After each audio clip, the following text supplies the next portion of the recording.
Okay, so let's talk engagement.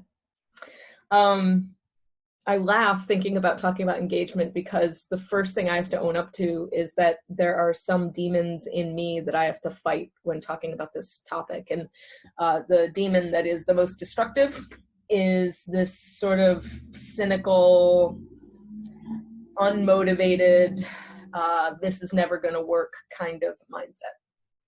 Because it is really challenging to engage kids right now.